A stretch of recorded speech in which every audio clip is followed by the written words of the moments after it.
Last class हमने पढ़ा था कि electric field due to various types of objects, जैसे आपका फाइनाइट रॉड हो गया, आर्क हो गया, और एक्सिस रिंग के एक्सिस पे इलेक्ट्रिक फील्ड कितना हो। नेक्स्ट जो टॉपिक है, जो बोर्ड के पॉइंट ऑफ व्यू से बड़ा इंपॉर्टेंट टॉपिक है, और इसी टॉपिक के ऊपर टीचर लोगों को बड़ा पसंद आता है इसके ऊपर क्वेश्चन देने का, चाहे वो डेरिवेशन हो, चाहे वो आपका न्यूमेरिकल हो। इस टॉपिक से बहुत अच्छे अच्छे क्वेश्चंस बनते हैं। क्या है वो टॉपिक? वो टॉपिक है इलेक्ट्रिक डाइपोल।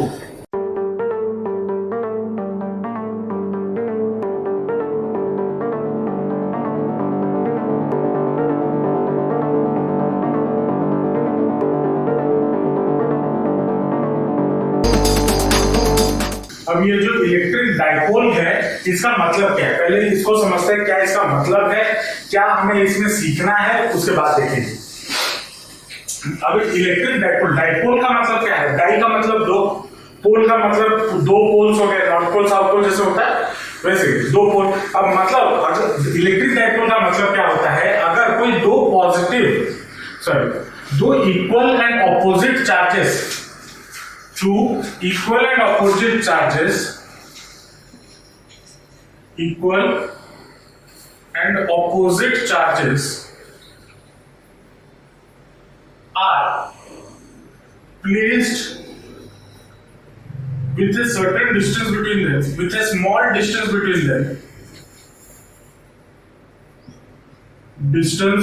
between them, उसी अरेंजमेंट को हम क्या बोलते हैं? उस अरेंजमेंट को हम बोलते हैं इलेक्ट्रिक डाइपोल। इसका मतलब क्या हो गया? मान लो यहाँ पे मान लो आपके पास पॉजिटिव प्लस क्यू है, और यहाँ पे मान लो माइनस क्यू है, इनके बीच में मान लो जो एक सर्टेन डिस्टेंस है। अब इस सिस्टम को हम क्या बोलेंगे? इस सिस्टम को हम बोलेंगे डाइपोल। अब यहाँ पे ये जो डिस्टेंस है, ये बहुत छोटा होता है। बहुत छोटा मतलब इन द सेंस ऑफ आपका नैनोमीटर या फिर एंगस्ट्रॉम, इतना छोटा होता है, मतलब 10⁻⁻⁻10 के फॉर्म में होता है। लेकिन आपको समझाने के लिए मैं बोर्ड में इतना बड़ा बना रहा हूं, हालांकि होता नहीं। तो अगर वैसा अरेंजमेंट हो जाए तो उस अरेंजमेंट को या उस सिस्टम को हम क्या बोलते हैं? Electric dipole. ठीक है। अब इलेक्ट्रिक डाइपोल में हमें कुछ चीजों का ध्यान रखना है जो कि हमें आगे पढ़ने में मदद करेगा। क्या? इनके बीच में जो डिस्टेंस होता है ना, इसको हम हमेशा 2L लेते हैं। अब 2L क्यों लेते हैं? हमारा कैलकुलेशन इजी करने के लिए। अब मान लो L ले लेते, X ले लेते, कुछ भी ले लेते, तो वहां पे हम आगे जब हम पढ़ेंगे वहां पे कैलकुलेशन में हमारा दिक्कत होगा। इसीलिए हम इसको बुक में जो कन्वेंशन यूज हुआ है वो है 2L। तो अगर 2L हुआ, इसका मिड पॉइंट इसको O मान लो, तो O से यहां तक का डिस्टेंस L, और ये वाला भी L, तो टोटल डिस्टेंस आपका L हो जाता है, 2L हो जाता है, और उसका आधा डिस्टेंस जो होता है L होता है। ये कन्वेंशन है। उसके बाद नेक्स्ट चीज जो इसमें देखना है वो है dipole moment.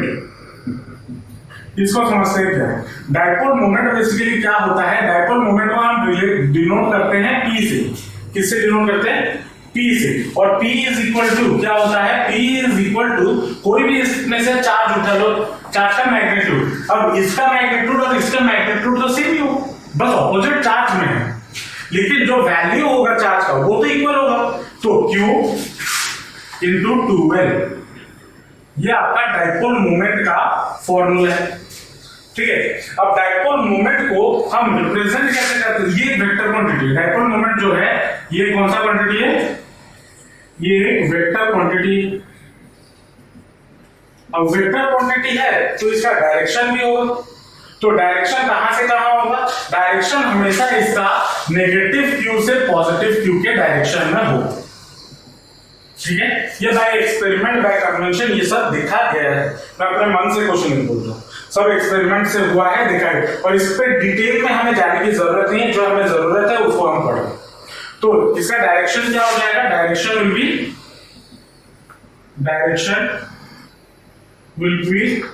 Negative q to positive q के डायरेक्शन में डाइपोल मोमेंट का डायरेक्शन होगा।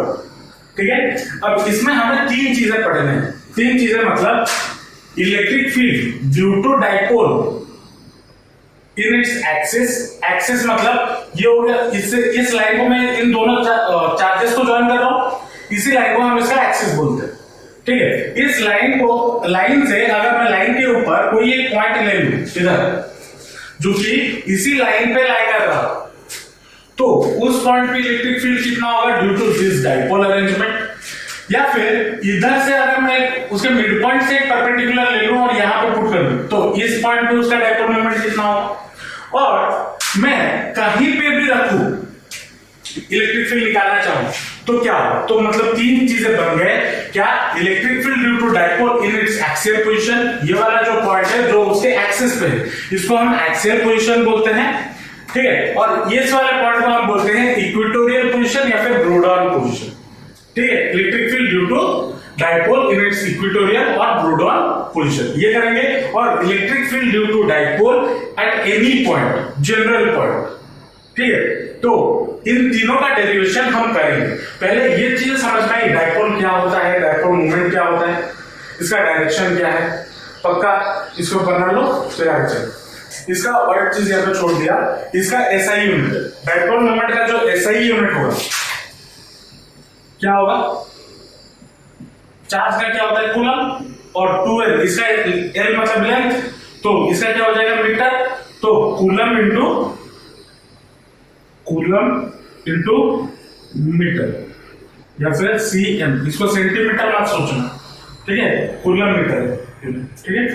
तो डाइपोल की वजह से हमें जो इलेक्ट्रिक फील्ड निकालना है उसमें पहला चीज हम क्या देखेंगे, electric field due to a dipole in its axial position. Axial position क्या होता है पहले इसको समझते हैं। मान लो मेरे पास यहाँ पे माइनस क्यू चार्ज है और मान लो यहाँ पे प्लस क्यू चार्ज, ठीक है। इनके बीच में मान लो सर्टेन डिस्टेंस है, सर्टेन का मान लो 2L डिस्टेंस है। कितना डिस्टेंस है, 2L डिस्टेंस है। मान लो ये उसका मिड पॉइंट है, ठीक है, O पॉइंट। तो यहां से यहां तक का डिस्टेंस कितना होगा L, और यहां से यहां तक का डिस्टेंस होगा L। अब मान लो मैं कोई भी रैंडम पॉइंट यहां पे P पे इलेक्ट्रिक फील्ड निकालना चाहूंगा for this system of atom. अब इलेक्ट्रिक फील्ड याद करो, जब मैं इलेक्ट्रिक फील्ड आपको पढ़ा रहा था वहां पे बोला था अगर दो इलेक्ट्रिक फील्ड, हम दो चार्जेस की वजह से इलेक्ट्रिक फील्ड निकालना चाहते हैं एट अ पर्टिकुलर पॉइंट, तो हम कैसे निकालते हैं, इसके वजह से इलेक्ट्रिक फील्ड निकालो, इसके वजह से इलेक्ट्रिक फील्ड निकालो, फिर दोनों को ऐड कर दो, है ना। चलो मान लो यहां से O से लेके इस P तक का जो डिस्टेंस है वो हो गया मान लो R। क्या हो गया R।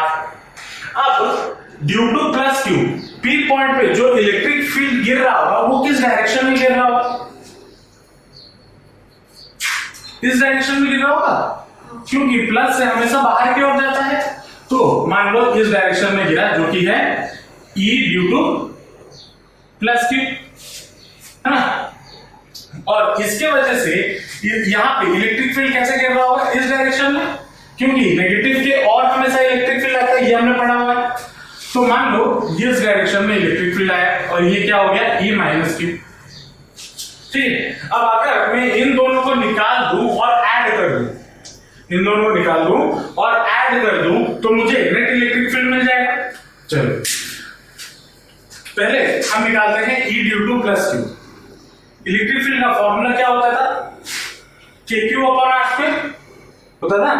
तो KQ अपॉन R स्क्वायर मतलब डिस्टेंस, तो कहां से कहां डिस्टेंस, प्लस Q से P तक का डिस्टेंस, P प्लस Q से P तक का कितना डिस्टेंस हो जाएगा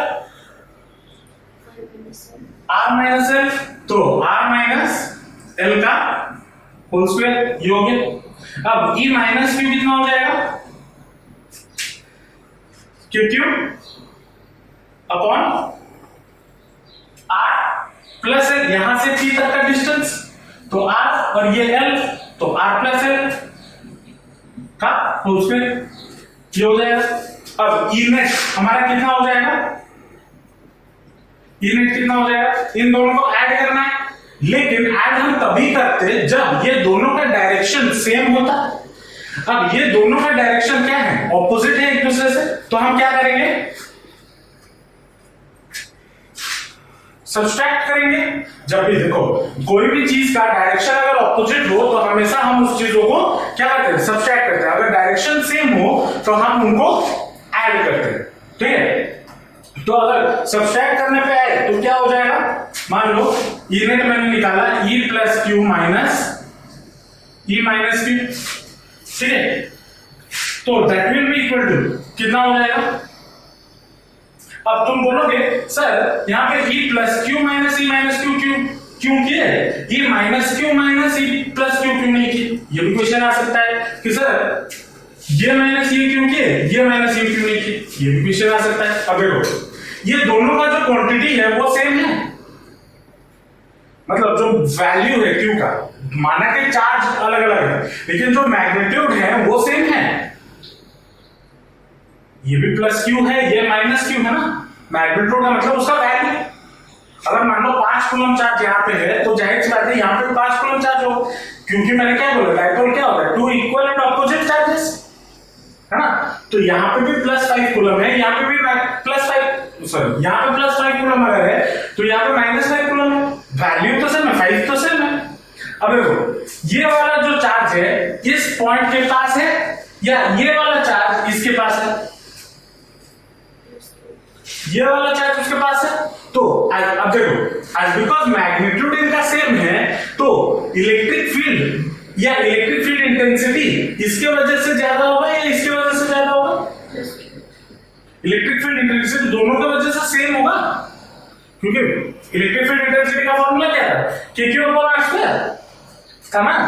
तो और जो Q है तो दोनों के लिए सेम है ना, लेकिन ये पॉइंट जो प्लस क्यू है वो P के पास है, नजदीक है, इसीलिए इसका इंटेंसिटी इसके ऊपर ज्यादा होगा और ये minus q as because P से दूर है इसीलिए इसका इंटेंसिटी कम होगा। तो इसीलिए plus E plus Q minus E minus Q किया। अगर यहां पे माइनस क्यू होता और यहां पे प्लस क्यू होता, ठीक है, आप वैसे भी कर सकते हो, कोई दिक्कत नहीं, चाहे आप कोई भी, मैंने यहाँ पे माइनस यहाँ पे प्लस लिया, आप यहाँ पे माइनस लो यहाँ पे प्लस लो, कोई दिक्कत नहीं। अब अगर यहाँ पे माइनस होता और यहाँ पे प्लस होता तो मैं क्या करता, तो मैं यहाँ पे E minus Q minus E plus Q करता। समझ में आया क्यों मैंने इसको किया, ऐसे किया, पक्का। तो अब यहाँ पे वैल्यूज पुट कर दो, तो that will be equal to कितना, K Q upon R minus L का whole square minus K Q upon R plus L का होल स्क्वायर, ये हो गया। इसको सॉल्व करने जाए तो के क्यू ऊपर से कॉमन चला जाएगा तो E net will be equal to, या के क्यू कॉमन अगर चला गया तो बचेगा कितना, 1 बाय आर माइनस एल का whole square minus 1 by R plus L का होल स्क्वायर, ये बचेगा। इसको अगर हम सॉल्व करें, इस फ्रैक्शन को सॉल्व करें तो ये के क्यू, तो ये कितना हो जाएगा, K Q into R minus L का whole square into R plus L का होल स्क्वायर, ये हो जाएगा। और इधर ऊपर कितना आ जाएगा, आर प्लस एल का whole square minus R minus L का होल स्क्वायर, ये हो जाएगा। इसको अगर सॉल्व करता हूं, मैं इसको अलग से थोड़ा सॉल्व करता हूं, वहां पे नहीं करेंगे। अगर मैं न्यूमरेटर को सॉल्व करता हूं, न्यूमरेटर के लिए, तो क्या हो जाएगा, R square plus L square plus 2RL minus R square plus L square minus 2RL, ये होगा। अब इधर से अगर मैं ब्रैकेट करता हूं तो माइनस इसके साथ ये प्लस भी माइनस हो जाएगा और ये माइनस प्लस हो जाएगा। R square gets cancelled, L square gets cancelled, तो बचा कितना, 2RL, मतलब 4RL बचा न्यूमरेटर में। अब आता है डिनोमिनेटर में, डिनोमिनेटर में हमारे पास क्या है, आर माइनस एल का whole square into R plus L का होल स्क्वायर, ये है ना। तो आर माइनस एल का whole square into R plus L का होल स्क्वायर, इसको अगर सॉल्व करने जाए तो क्या होगा, सॉल्व करते हैं, R square plus L square minus 2RL into R square plus L square plus 2RL, ये होगा। अब ये इसके साथ भी मल्टीप्लाई होगा, ये इसके साथ भी मल्टीप्लाई होगा, ये इसके साथ भी मल्टीप्लाई होगा। इसको सॉल्व करेंगे तो कितना हो जाएगा, r टू द पावर 4 फिर plus R square L square, फिर प्लस 2r³ एल, ये बन जाएगा। फिर ये इसके साथ मल्टीप्लाई होगा तो plus R square L square plus l⁴ plus 2rl³ ये हो जाएगा। अब अगर हम देखें इसको, अगर इसके साथ मल्टीप्लाई करें तो माइनस 2r³ माइनस 2rl³ ये होगा, ये इसके साथ मल्टीप्लाई होगा तो माइनस 4r² l² ये हो जाएगा। अब यहां पर देखो कुछ कैंसिल हो रहा है, minus 2r³ plus 2r³ plus 2rl³ plus 2rl³ ये कैंसिल हो गया, तो बचा कितना r⁴ plus l⁴ plus 2r² l² minus 4r² l² ये बचा, मतलब ये कितना हो जाएगा 3r² l² minus 3r² l² हुआ ये नहीं, सॉरी गलती की है, ये हो जाएगा 2 plus 2r² l² minus 4r² l² है ना, ये होगा। इसको सॉल्व करेंगे तो माइनस 2r² l² होगा, ये होगा। अब इसको अगर हम सॉल्व करते हैं, क्या ये हमें r² माइनस l² का होल स्क्वायर नहीं होगा, होगा ये नहीं। तो इसी चीज को दोनों को न्यूमरेटर और डिनोमिनेटर में पुट कर दो तो k³ इंटू कितना हो जाएगा 4rl अपॉन कितना r² माइनस l² का होल स्क्वायर, ये आ गया। जी क्यों लिख दे रहा हूं, हो गया, ये आपका इननेट निकल गया। अब देखो यहां पे मैंने क्या बोला, यहां पे मैंने ये बोला जो 12 डिस्टेंस है वो बहुत बहुत छोटा होता है डाइपोल में, होता है ना, तो जो r है ना वो 12 से या l से बहुत बड़ा होता है, मतलब हैज हम क्या लिखेंगे r is much greater than l, as because r l से बहुत बड़ा है। अब देखो आपके पास 1 लाख रुपए है, ठीक है, उसमें से किसी ने 1 रुपया ले लिया, आपको फर्क पड़ेगा? नहीं पड़ेगा। तो r² बहुत बड़ा है, उसमें से अगर मैं एक बहुत छोटा क्वांटिटी माइनस कर दूं तो क्या उस पर कुछ फर्क पड़ेगा? नहीं पड़ेगा। तो इस चीज को मैं क्या लिख सकता हूं, as r is much greater than l, तो मैं क्या लिख सकता हूं k³ into 4rl divided by r² का स्क्वायर, तो दैट विल बी कितना r³ r⁴ ये हो जाएगा, क्योंकि मैंने l² को क्या कर दिया, नेग्लेक्ट कर दिया, neglect. As r is much greater than l, value of l in denominator is neglected, ठीक है, neglected। तो ये क्या हो जाएगा, ये r और यहां से कट गया तो q हो गया, तो बचा कितना k⁴l अपॉन r³। अब मैंने डाइपोल मोमेंट का फॉर्मूला क्या बोला था, dipole moment P is equal to क्या बोला था 2 इंटू Q इंटू L या फिर Q इंटू 2L, जो भी बोलो। तो यहां पे इस चीज को क्या मैं ऐसे लिख सकता हूं कि 2K into Q into 2L bye R³ लिख सकता हूं। अगर इसको मल्टीप्लाई कर दे 2 इंटू 2 4 आ गया, K है Q है L लिख सकता हूं। तो ये Q इंटू 2L को मैं क्या लिख सकता हूं, डाइपोल मोमेंट P, तो that will be equal to कितना 2kp अपॉन r³ लिख सकता हूं। ये आपका क्या फॉर्मूला आ गया, ये आपका ई नेट का फॉर्मूला आ गया।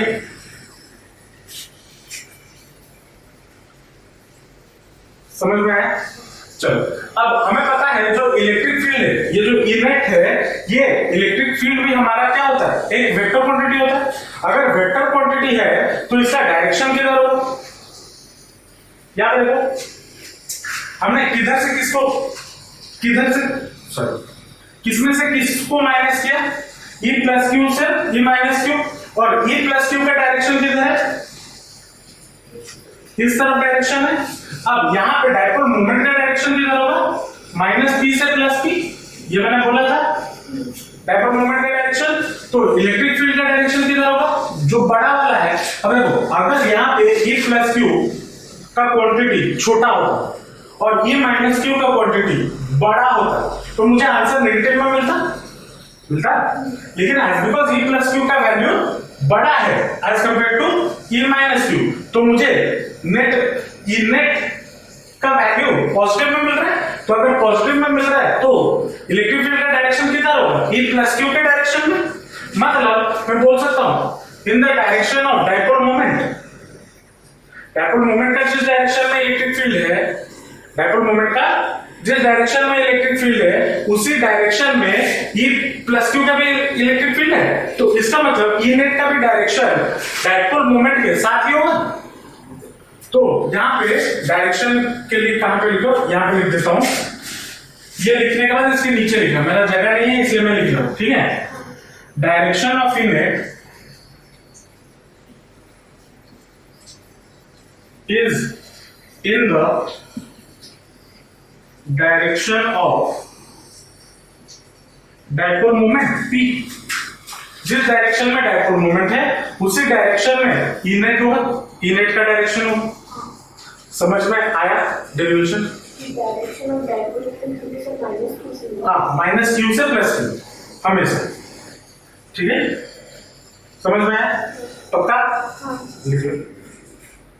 जो नेक्स्ट हमें इसमें डेरिवेशन सीखना है वो है electric field due to a dipole in its equatorial position. अब ये इक्वेटोरियल पोजीशन वाला थोड़ा कंफ्यूजिंग है, ठीक है। बच्चे इसमें कंफ्यूज करते हैं और कोई दिक्कत नहीं है इसमें। मेरे टाइम पे जब मैं भी पढ़ रहा था उसमें भी कंफ्यूजन हुआ था मुझे, कोई दिक्कत नहीं है, आराम से समझते हैं। मान लो यहाँ पे आपके पास माइनस क्यू चार्ज है और यहाँ पे मान लो आपके पास प्लस क्यू चार्ज, ठीक है। इनके बीच में जो डिस्टेंस है वो कितना हो गया, मान लो 2l। मान लो ये उसका मिड पॉइंट हो गया O, ठीक है। मैंने यहां से कोई भी रैंडम पॉइंट नहीं, एक पॉइंट ऐसा चूज किया जहां से मैं अगर एक परपेंडिकुलर ड्रॉप करता हूं इस डायपोल के इस एक्सिस पे, तो वो एंगल हमारा क्या होता है, 90 डिग्री होता है।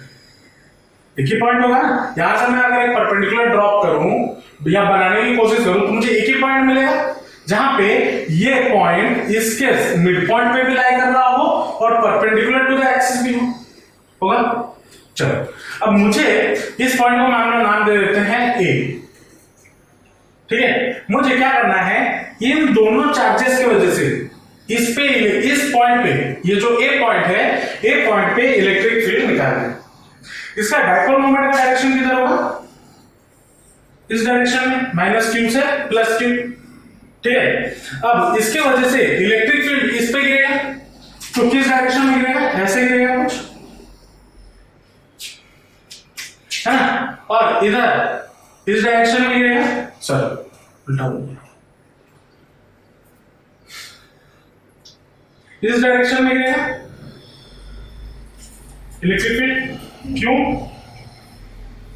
क्योंकि ये नेगेटिव है, नेगेटिव के और इलेक्ट्रिक फील्ड आता है, तो ये मान लो क्या हो गया, E due to minus Q, ठीक है। अच्छा ये वाला पार्ट L हो गया, ये वाला L हो गया। ये जो परपेंडिकुलर डिस्टेंस है मान लो इसको हमने क्या मान लिया, R, ठीक है। तो इसके वजह से इलेक्ट्रिक फील्ड इस डायरेक्शन में गिरेगा क्योंकि नेगेटिव चार्ज है और उससे और आ रहा है। अब इसके वजह से इलेक्ट्रिक फील्ड इस पॉइंट पे कैसे जाएगा,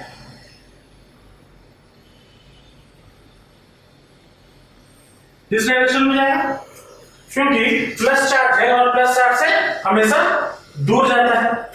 तो ये हो गया आपका E प्लस क्यू, हो गया। अब मान लो ये जो एंगल है ये कितना है, थीटा। अगर ये थीटा होगा तो जाहिर सी बात है ये भी थीटा होगा। क्यों थीटा होगा, क्योंकि ये अगर इसके मिड पॉइंट पे ये परपेंडिकुलर बाइसेक्टर गिर रहा है तो जाहिर सी बात है ये दोनों जो साइड होंगे वो क्या होंगे, इक्वल होंगे, आइसोसेलेस ट्रायंगल बन जाएगा। तो अगर आइसोसेलेस ट्रायंगल बना, ये एंगल और ये एंगल इक्वल होंगे, तो मान लो ये थीटा हो गया। अब मुझे क्या करना है, ये माइनस क्यू को कंपोनेंट में तोड़ना है, ठीक है। दो कंपोनेंट में हम तोड़ सकते हैं। मैं क्या करता हूं, एक लाइन ड्रॉ करता हूं जो इस वाले 12 से क्या है, पैरेलल है। कैसे ड्रॉ कर सकता हूं, ऐसे ड्रॉ कर सकता हूं, ये हो गया। अब देखो, ये अगर थीटा हुआ तो जाहिर सी बात है ये वाला एंगल भी थीटा होगा। तो यहां से इसको अगर कंपोनेंट में तोड़ेंगे, ये दो कंपोनेंट में टूटेगा, एक तो ये कंपोनेंट और दूसरा ये कंपोनेंट। ये वाला कंपोनेंट क्या हो जाएगा, ई माइनस क्यू कॉस थीटा, और ये वाला कंपोनेंट क्या हो जाएगा, E plus Q cos theta होगा। अब वैसे ही इसको, सॉरी, ये भी माइनस क्यू कॉस थीटा, ठीक है। ये माइनस क्यू था ना, इसको दो कंपोनेंट में तोड़े, एक तो ये हो गया ई माइनस क्यू कॉस थीटा, दूसरा ये हो गया ई माइनस क्यू साइन थीटा, ई माइनस क्यू साइन थीटा। अब इसको अगर कंपोनेंट में तोड़ेंगे तो क्या होगा, एक तो ऐसे जाएगा। अब मैंने कैसे पता किया कि एक ऐसे और एक ऐसे कंपोनेंट में जाएगा, जाएगा नहीं जाएगा। अब देखो, अगर ये वाला एंगल थीटा है तो जाहिर सी बात है ये वाला एंगल भी थीटा होगा या नहीं। चलो, तो ये वाला कंपोनेंट आपका क्या हो जाएगा, E plus Q sine theta, और इसका जो इसके ऊपर जो लाई कर रहा है वो क्या हो जाएगा, E plus Q cos theta. जो है ई प्लस क्यू को दो कंपोनेंट में तोड़ा, क्या क्या, एक है ई प्लस क्यू साइन थीटा, एक है ई plus Q sine cos theta, और ई माइनस क्यू को दो कंपोनेंट में तोड़ा, एक है ई माइनस क्यू साइन थीटा और एक ई माइनस क्यू कॉस थीटा। समझ में आया, पक्का। चलो, अब यहां पे अगर देखें, ये जो Q है इनका वैल्यू सेम है और एंगल भी सेम है, थीटा यहां पे भी थीटा है, यहां पे भी थीटा है। तो ये E plus Q sine theta और ये E minus Q sine theta दोनों सेम होंगे, मैग्नीट्यूड वाइज, वैल्यू वाइज दोनों सेम होंगे, लेकिन साइन के मामले में ऑपोजिट है, तो दोनों एक दूसरे को क्या कर देंगे, कैंसिल कर देंगे। तो देयरफॉर हम यहां पे क्या लिख सकते हैं, E plus Q cos sine theta and E minus Q sine theta are equal in magnitude but in opposite direction, therefore they cancel out each other। लिख सकते हैं या नहीं लिख सकते, लिख सकते हैं। चलो, अब मुझे क्या निकालना है, ये तो साइन थीटा, तो ये दोनों तो एक दूसरे को कैंसिल कर दिए, तो E प्लस क्यू जो बचा ये वाला बचा, तो E plus Q cos theta और E minus Q cos theta. अगर मुझे E प्लस क्यू का वैल्यू मिल जाए, E माइनस क्यू का वैल्यू मिल जाए, कॉस थीटा तो sine theta, cos theta cos theta है, दोनों को मैं ऐड कर सकता हूं, है ना।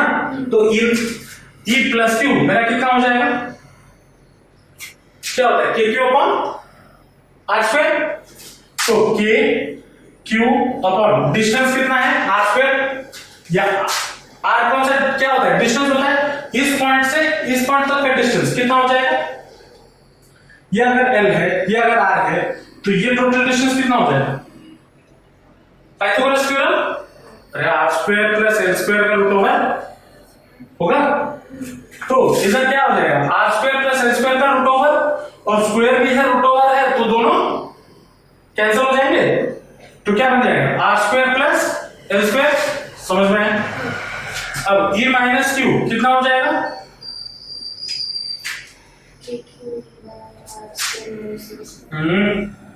के क्यू अपॉन माइनस क्यू से यहां तक का डिस्टेंस, ये कितना डिस्टेंस होगा? R square plus L square का रूट ओवर। तो यहां पे कितना आ जाएगा? R square plus L square, ये आ जाएगा रूट ओवर और स्क्वायर हट गया। चलो अब मुझे ई नेट चाहिए। ई नेट इक्वल टू क्या हो जाएगा? E plus Q cos theta plus E minus Q cos theta, ये होगा ना। इन दोनों को अब पूछोगे सर इसको ऐड क्यों किए, सब्सट्रैक्ट क्यों नहीं किए? इसके पहले वाले में तो सब्सट्रैक्ट किए थे, यहाँ पे ऐड इसलिए किया क्योंकि दोनों का डायरेक्शन देखो सेम है, इसलिए ऐड किया गया।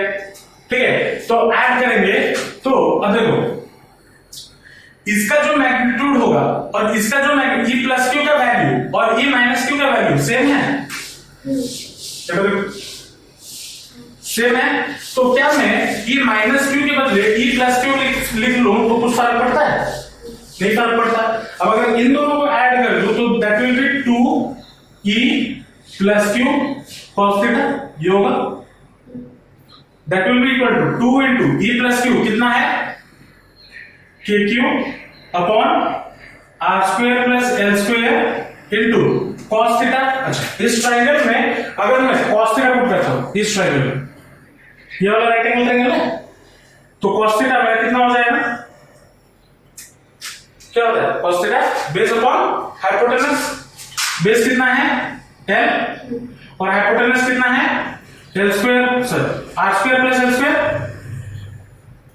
का रूट ओवर, ये है cos थीटा की जगह पे क्या मैं ये वैल्यू डाल सकता हूं? तो ये कितना हो जाएगा? Into l by root over of r square plus l square. अब यहां से अगर मैं रूट ओवर हटा के इसको ऐसे लिखूं टू द पावर 1/2 तो कोई प्रॉब्लम है नहीं। अब ये दोनों का बेस सेम है, इसका पावर कितना है होल का 1, इसका पावर कितना है 1/2, तो पावर क्या हो जाएंगे? ऐड हो जाएंगे।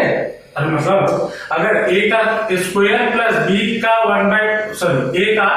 1/2 हो तो क्या करते हैं सर? प्लस मल्टीप्लाई, तो क्या करते हैं? पावर्स को ऐड करते हैं। पता नहीं था, क्लास 8-9 का मैथ्स है, इंडिसेस चैप्टर पढ़े हो ना। अगर बेस सेम हो और पावर अलग अलग हो और मल्टीप्लाई में हो तो उसको उसके पावर को हम क्या करते हैं? ऐड करते हैं। ठीक है, तो 1 + 1/2 कितना हो जाएगा? 3/2, 2 + 1 3 होल बाय 2। तो इसको मैं क्या लिख सकता हूं? इस साइड पे लिख लेते हैं 2 into kq into l upon r square plus l square to the power 3/2। ये लिख सकता हूं या नहीं लिख सकता हूं? अब देखो 2ql, इसका वैल्यू हमने क्या बोला था? p = 2ql होता है। तो क्या मैं 2ql की जगह पे p लिख सकता हूं? तो that will be equal to कितना? pk या फिर k into p upon r square plus l square to the power 3/2, ये लिख सकता हूं। अब देखो यहां पे मैंने क्या बोला था? ये जो 2l डिस्टेंस है ये बहुत छोटा होता है एज कंपेयर टू r होता है ना। तो यहां पे हम क्या लिखेंगे? As r is much greater than l। क्या नेग्लेक्टेड? l नेग्लेक्ट कर सकते हैं? तो अगर l नेग्लेक्ट कर दी तो यहां पे ये l क्या हो जाएगा? 0। तो बचेगा कितना? kp upon r square to the power 3/2। इसको सॉल्व करेंगे तो कितना होता है? r square to the power 3/2 का इसका मतलब होता है r का स्क्वायर इनटू 3/2। तो 2 2 गेट्स कैंसिल, तो बचा कितना? r cube. तो इसको मैं क्या लिख सकता हूं? r क्यूब लिख सकता हूं। यह मुझे क्या मिल गया? ई नेट मिल गया।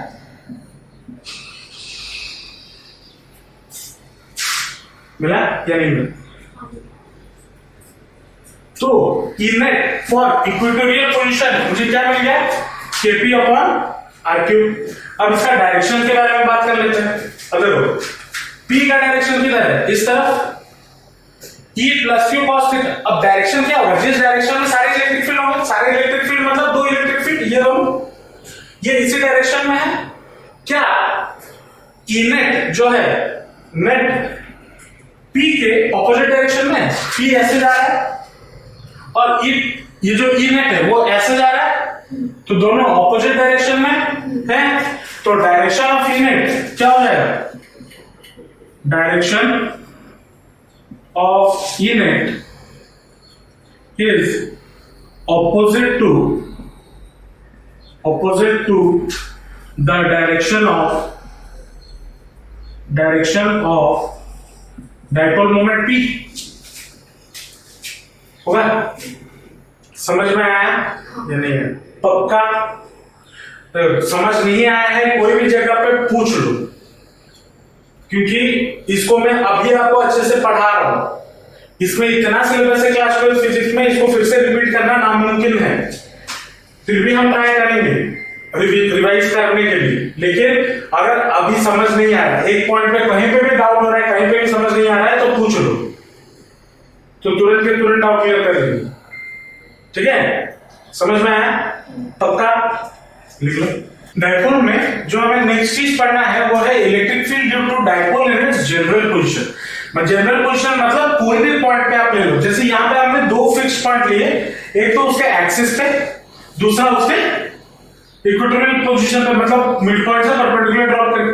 लेकिन अगर मैं रैंडमली कोई भी पॉइंट पे अगर मैं इलेक्ट्रिक फील्ड निकालना चाहूँ तो कैसे निकाल सकता हूं? अब ये वाला जो टॉपिक है ये आपके सिलेबस में नहीं है, मतलब बोर्ड के सिलेबस में नहीं है।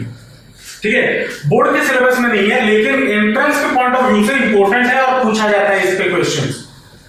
ठीक है, तो कैसे करें जनरल क्वेश्चन, चलो इसको समझते। मान लो यहां पे प्लस क्यू है,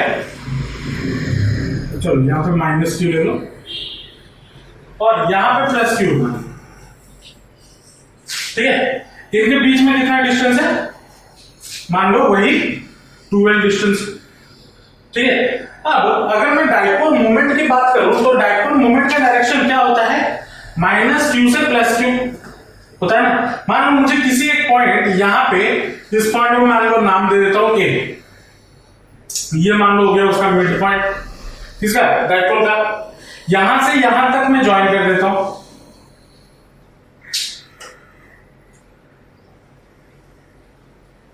ठीक है, और मान लेता हूं इसका जो डिस्टेंस है वो कितना है, x।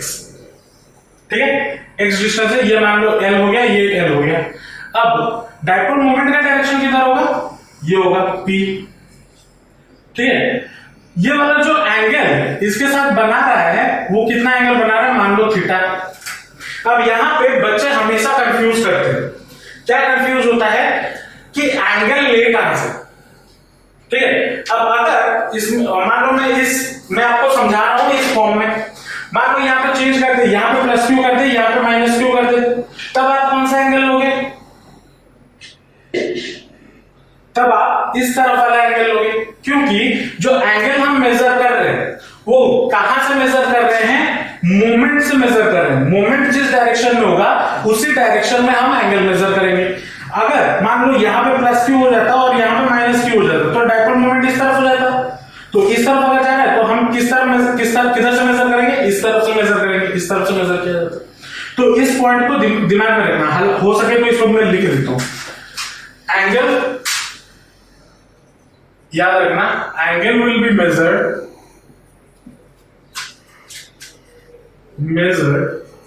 From the direction of dipole moment. मतलब जिस डायरेक्शन में आपका मोमेंट होगा उसी डायरेक्शन से आप मेजर करोगे। मान लो इस तरफ से जा रहा है तो मोमेंट एंगल हम इस तरफ से मेजर करेंगे, अगर मोमेंट का डायरेक्शन इस तरफ होता तो एंगल हम इधर से बनाएंगे। ऐसा नहीं है कि बस फॉर्मूला याद रख लिया तो हो गया, कैसे हम कर रहे हैं वो भी इंपॉर्टेंट है, क्योंकि क्वेश्चन में एंट्रेंस वगैरह में यही छोटे छोटे चीजें घुमा देते हैं जिससे बच्चे कंफ्यूज हो जाते हैं। ठीक है, तो इनको भी दिमाग में रखना है। चलो, अब इसको करने का क्या तरीका है, अब हमने दो पोजीशन में electric field due to dipole निकाल लिए। एक तो निकाला है at axial position E axial, और ई एक्सियल हमारा फॉर्मूला क्या था 2kp अपॉन क्या था 2kp अपॉन आर क्यूब। हाँ, और at equatorial position E equatorial position कितना था kp अपॉन आर क्यूब। इन दोनों का यहाँ पे जरूरत पड़ेगा, इसीलिए मैं थोड़ा वहां पे लिख दूं। चलो अब मान लो मैं इस डाइपोल को यहां बना दूं, ठीक है, मान लो यहां बना दूं, ये मान लो डाइपोल का डायरेक्शन है इधर P। अगर मैं इस P को तोड़ के दो पार्ट में डिवाइड कर दूं, कैसे डिवाइड कर दूं? ये डाइपोल मोमेंट है, डाइपोल मोमेंट अगर फोर्स को मैं दो कंपोनेंट में तोड़ता हूं तो जो दो कंपोनेंट बनते हैं वो क्या होते हैं? वो फोर्स ही होता है ना। वैसे डाइपोल मोमेंट को अगर मैं दो कंपोनेंट में तोड़ूंगा तो वो क्या बन जाएंगे? वो भी डाइपोल मोमेंट ही बनेंगे ना। तो इसको अगर मैं तोड़ता हूं दो चीजों में, दो कंपोनेंट में, एक को मैं इस डायरेक्शन में तोड़ता हूं जो कि इधर है, ठीक है, और ये वाला कंपोनेंट मैं ले लेता हूं क्या P cos थीटा। क्यों cos थीटा लिया? क्योंकि थीटा इसके साथ है। और एक कंपोनेंट में तोड़ता हूं इधर। अब कैसे तोड़ा इसको समझो।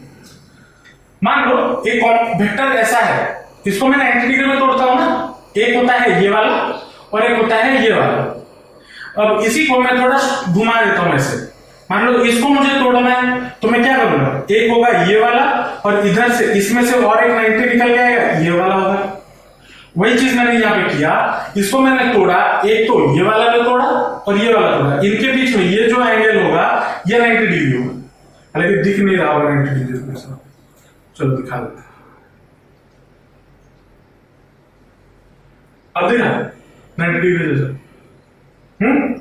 तो ये आपका P था, इसको मैंने दो कंपोनेंट में तोड़ा, ये हो गया आपका थीटा अगर एंगल है तो ये हो गया आपका P cos थीटा और ये बन गया P sin थीटा बन गया।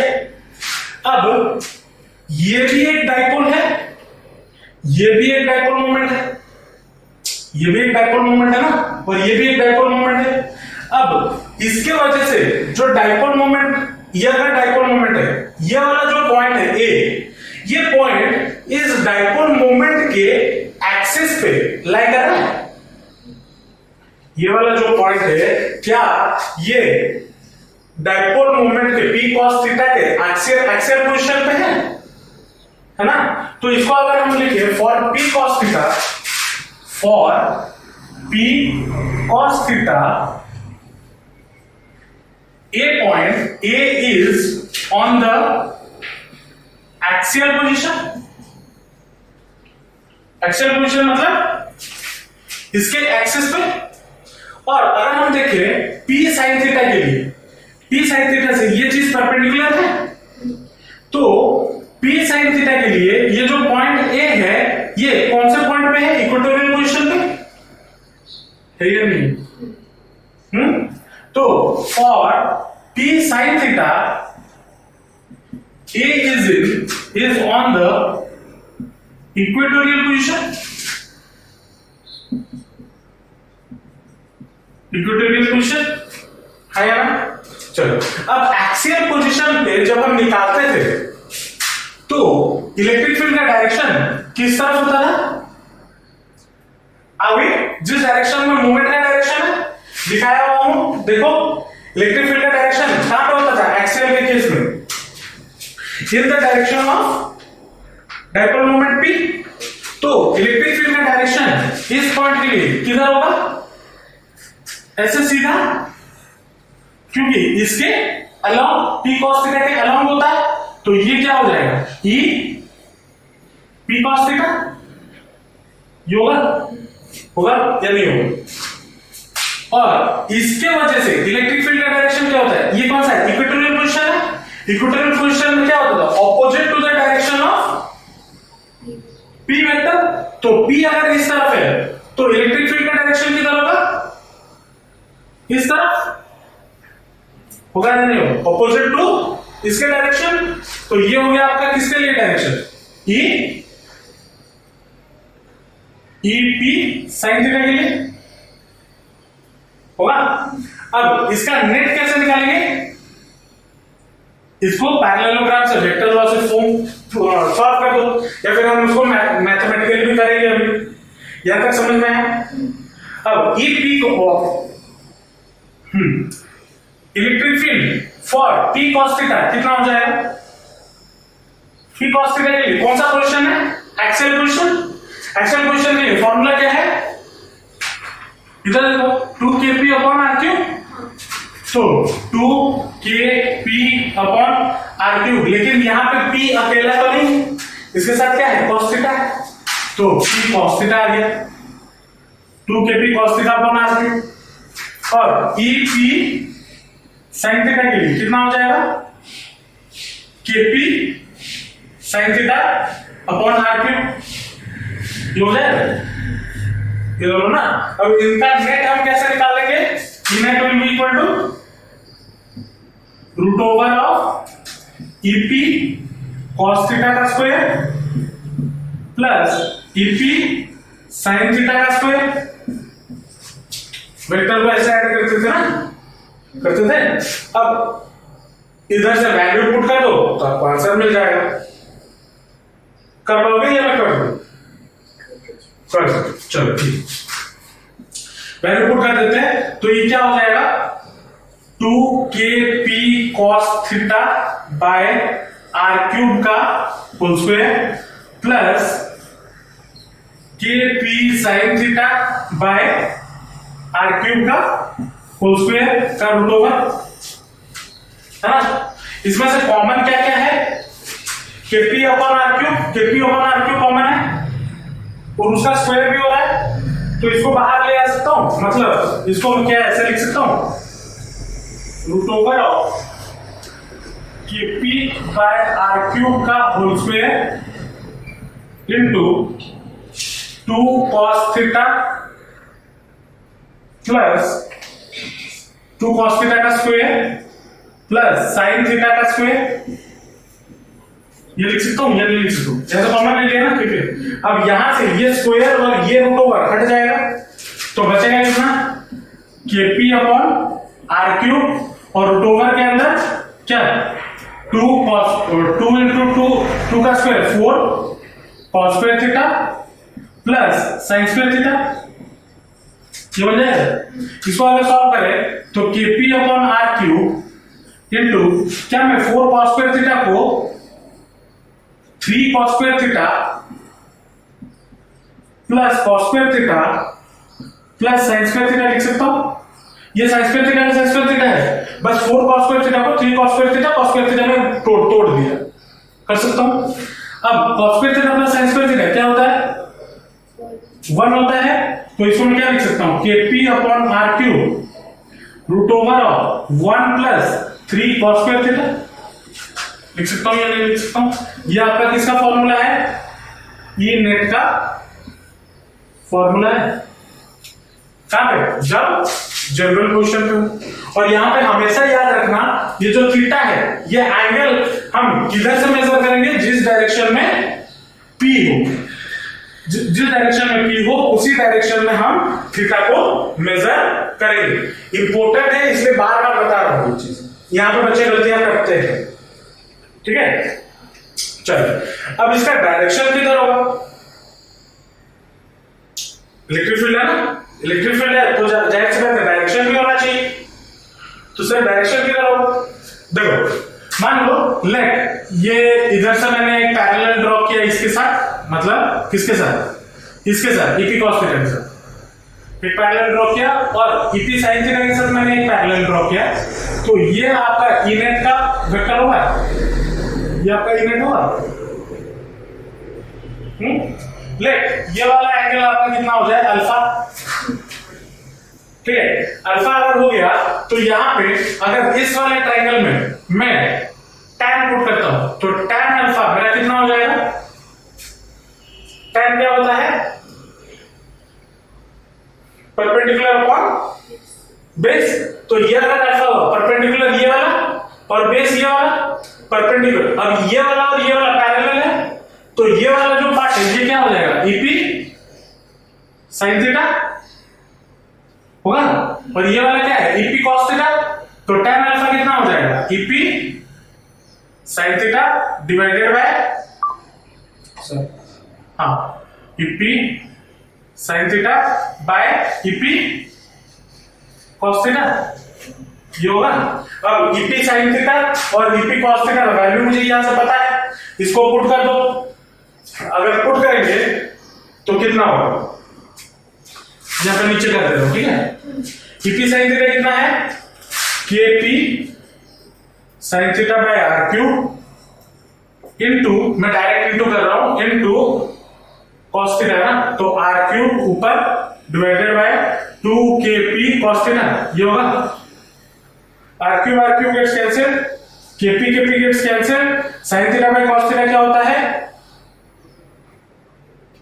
tan थीटा, और एक 2 बच रहा है, तो 1/2 tan थीटा ये हो जाएगा। तो tan अल्फा आपका कितना हो गया, 1/2 tan थीटा, तो अल्फा इक्वल टू कितना हो जाएगा, tan inverse of 1/2 tan theta. तो ये आपका एंगल जो डायरेक्शन मिल गया, डायरेक्शन को हम एंगल के फॉर्म में तो रिप्रेजेंट करते हैं, किस डायरेक्शन में जाना है, कितना एंगल के दूरी पे जाना है, तो ये हो गया उसका डायरेक्शन। अब इसमें और एक चीज भी पूछता है, क्या चीज पूछता है कि इलेक्ट्रिक का जो डायरेक्शन है वो with respect to original P ये वाला है ना, ओरिजिनल पी से कितना एंगल बना रहा है, या कितना एंगल बना रहा है। तो कैसे निकालें, देखो ये थीटा है, ये पी है ना, ये थीटा हुआ, और ये एक एंगल हुआ अल्फा। तो डायरेक्शन कहां पे लिखे, सीधा लिख देता हूं, और डायरेक्शन फ्रॉम पी मतलब जो ओरिजिनल पी है ये वाला, क्या हो जाएगा, थीटा प्लस अल्फा, दोनों एंगल को ऐड कर दो, आपको डायरेक्शन फ्रॉम पी, किसका डायरेक्शन, डायरेक्शन ऑफ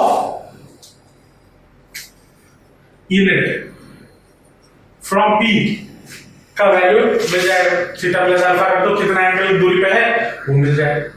एग्जाम में जब न्यूमेरिकल इसके ऊपर आता है ना, यहाँ पे थीटा का वैल्यू दिया रहता है, ई का वैल्यू दिया रहता है, पी का वैल्यू दिया रहता है, सब कुछ वैल्यूज गिवन होता है, बस आपको फॉर्मूले में वैल्यूज डालना है।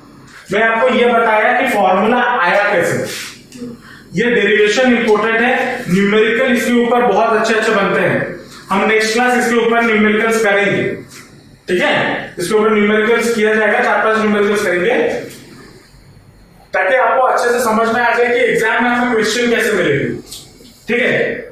उसके बाद नेक्स्ट क्लास में हम बात करेंगे कि इस डाइपोल को अगर मैं एक्सटर्नल इलेक्ट्रिक फील्ड में रख दूं, इलेक्ट्रिक फील्ड पढ़े थे क्या है, अगर मैं डाइपोल को उठा के एक्सटर्नल इलेक्ट्रिक फील्ड में रख दूं तो क्या होगा, उन सब के बारे में भी आगे बात करेंगे।